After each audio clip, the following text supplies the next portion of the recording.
Hi, welcome back to my Canadian Surrogacy Journey. So things are moving along quite fast now, and I'm excited to have you guys here and share with you what's been going on. Some things are positive, some things are a little more difficult, but thanks for joining me. So I don't remember exactly where I left off. So pre-transfer, I had an appointment. And then a week later, I had an appointment. And then a week after that, I had my transfer appointment. So in the week, but like before the transfer itself, I had to take some extra meds. I don't know exactly what they were. They don't really explain things all that well at the clinic, but my daughter said one of them was an antibiotic, so that makes sense because you're introducing foreign material in.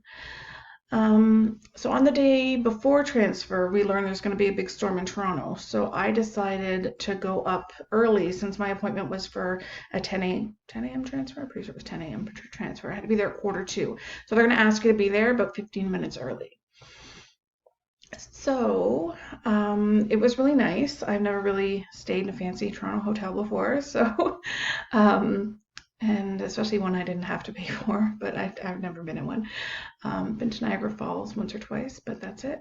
And they're well, they're all pretty basic anyways, but it was still kind of interesting. It was really interesting because there was like a lot of cops there, and I don't know what was going on, but it was, I don't know Toronto. I'm nervous of Toronto, so I don't really like going there. Unless I'm going to Wonderland, and then I really like going. But okay, so I spent the night and I had dinner with them, which was really sweet. And we did some talking and just some basic stuff, not anything too huge. They don't know names yet, which is kind of cute. It's really early, so I don't think they really realized it would happen because they had a bad experience in the past with the surrogate and things fell apart. So I think they were really skeptical of, is this going to happen? And they didn't want to get too emotionally involved and everything, just to have their hopes dashed again. But once I make a decision, I'm anal about it.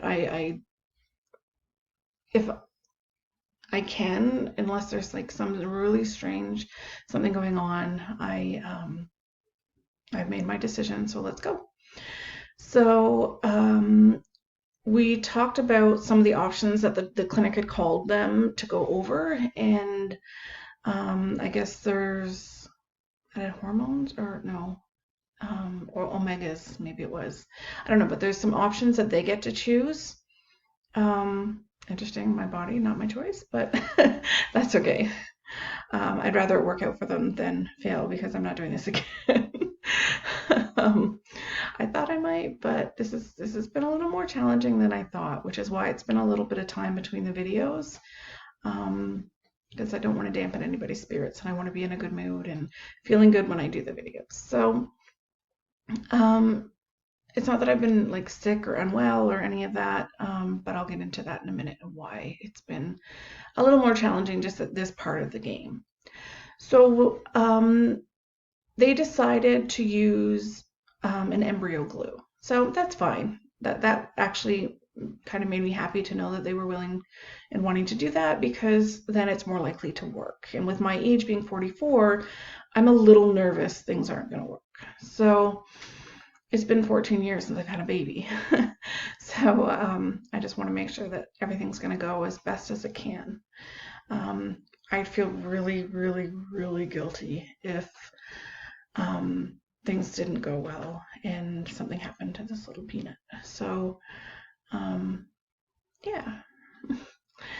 I think most of the surrogates would, and I've seen on the Facebook chat group that we're all put into that there is a lot of guilt when things don't go well. So, and I know I'd be like that. I think it's the nature of somebody who would do something like this, give their body over for almost a year, because with all the medication and testing and everything they do, it's pretty well a year, just over a year. Yeah, by the time I give birth, it'll be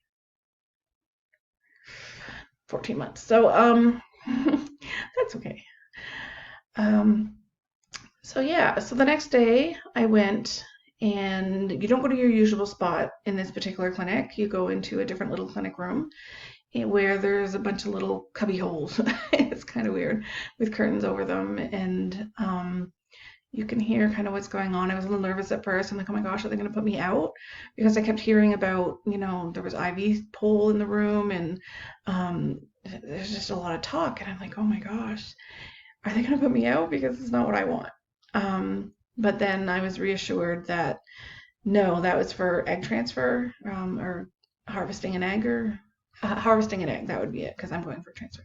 So harvesting an egg, and I didn't have anything to worry about because the transfer itself is not any worse or different than regular pap smear, which I learned is a pap smear is worse than the transfer. As weird as that is, because they're scraping at you and checking things out and all that stuff. So pap smears can be quite uncomfortable, but this, I didn't feel it, and it was so fast. I'm like, oh my gosh, that's it? You're done? And he's like, yeah. And I'm like, oh, sweet. That's really cool. So we know whose sperm and egg it is. Obviously, we know whose sperm it is. Well, no, because it could be. I picked a gay male couple, so technically it could have been either one, but we know whose it is. So that's interesting, I guess, because I was reading the names on the vials, and I'm like, oh my goodness, I thought we were doing the other person's. And they're like, no, we just put both names on it. And I'm like, oh, okay. So, because I know what they wanted, so I'm like, I want to make sure we do this right, because it needs to be done right. So make sure they know what they're doing, which they do. So after that, they said I could go. It was pretty simple. They gave me some paperwork for blood and said that in 12 days to go get blood work for my betas. So betas are, I guess, blood work that's going to test what my hormone levels are. So as long as they're at certain levels, then we know that it's taken and it's a healthy growing embryo. Because you do a couple, I think there's like 3 or 4 that you have to do. I'll talk about that after I do it. But so that is my next step. So right now I am feeling that my breasts are tender. Okay, so part of the problem and what is going on right now with me, and what's kind of making me a little frustrated with this whole experience, is after that visit the week before the transfer, you're supposed to start taking hormone injections, which are an oil-based injection. And they don't hurt going in. They don't hurt, like, other than the little poke that you get in your butt or the hip or whatever. They're not that bad. My daughter's been doing them because she's in nursing, and I want her to practice, and it's good for her. And it helps me a lot because I don't know how I'd reach. Not well anyways. So it's been good for her. And that part is fine, but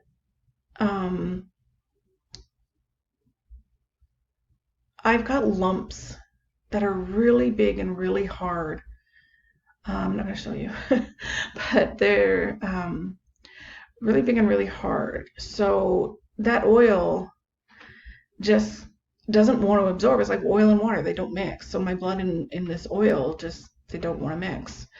So, like, even when my daughters put them in, and she's like, Mommy, the oil's coming back out. And I'm like, I don't know what to do about that. Just do your best, honey. I don't know if that's a good or a bad thing. It's probably not horrible because it's probably just a little bit. I can't see my own self, so I don't know for sure, but it's been really uncomfortable. So I've started putting heat on it, which has helped a lot. And I got a little back massager that is little, so it just kind of goes down by my hips, and I turn it on and I sit with that once or twice a day. And that's helped a lot. So if anybody's going through it, then they can do that. The only bad thing about that is that finance wouldn't let me claim that. And I don't think that's right, and I don't think that's fair.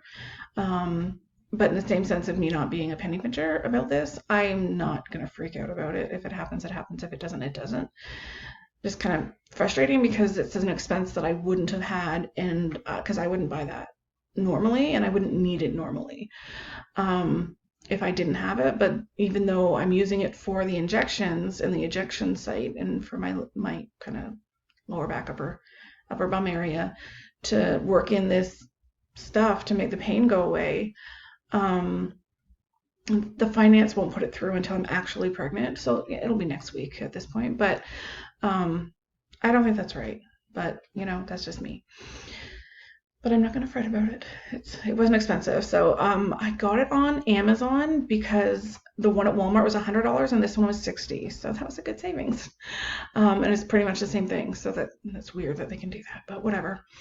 So it says it's heated, but I don't feel the heat in the balls, and the little balls that circulate and massage. But I do that for about 15 minutes, and then I put the heat on it for probably half an hour. So it works better. It's not gone away. I still have good lumps. They're still sore, but they're definitely better. So I ended up I ended up emailing my nurse at the clinic, and I explained to her, I'm like, because I was very frustrated with the pain and the uncomfortableness. And I was like, I can't keep this up for 3 months, because I thought it was until you were 12 weeks, and I was right.